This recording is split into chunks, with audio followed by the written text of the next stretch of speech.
Hello, I'm Nathaniel Lopez, and I'm going to be reading John F. Kennedy's inaugural address from 1961. Now the trumpet summons us again, not as a call to bear arms, though arms we need, not as a call to battle, though unbattled we are, but a call to bear the burden of a long twilight struggle, year in and year out, rejoicing in hope, patient in tribulation, a struggle against the common enemies of man, tyranny, poverty, disease, and war itself. Can we forge against these enemies a grand and global alliance, north and south, east and west, that can assure a more fruitful life for all mankind? Will you join in that historic effort? In the long history of the world, only a few generations have been granted the role of defending our freedom in its hour of maximum danger. I do not shrink from this responsibility. I welcome it. I do not believe that any of us would exchange places with any other people or any other generation. The energy, the faith, the devotion which we bring to this endeavor will light our country and all who serve it. And the glow from that fire can truly light the world. And so, my fellow Americans, ask not what your country can do for you, ask what you can do for your country. My fellow citizens of the world, ask not what America will do for you, but what together we can do for the freedom of man. That was John F. Kennedy's inaugural address from 1961, the last few paragraphs, just an excerpt. On to my opinions.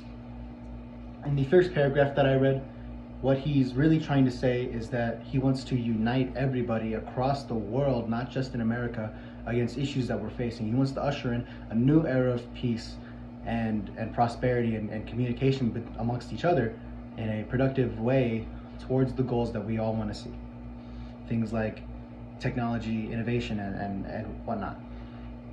In the second excerpt I read, he says that he will not shy from this responsibility, and instead he'll welcome it. Not as, he takes this big responsibility, this grandiosity of a challenge of facing our problems as a community and a team, and he wants to face it as responsible, as a responsible human. He wants to take. He doesn't want to push the work onto another person. He wants to take it and accept it as his, and do his best to work towards it. And then finally, when he says, ask what you can do for your country, not what your country can do for you, what he's trying to say is he's taking the responsibility that that America serves, the goals and the aspirations that America as an idea, their ideals, and he's placing it squarely on the shoulders, the responsibility, he's placing it squarely on the shoulders of everybody, not just the people in power, the politicians and stuff, but each individual person.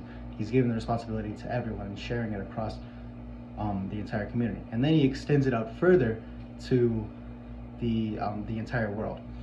And think with problems like global warming or sexism or racism, religious persecution. These are all issues that, as Americans, we see really bad and really, really negative towards everyone, and they need to be fixed.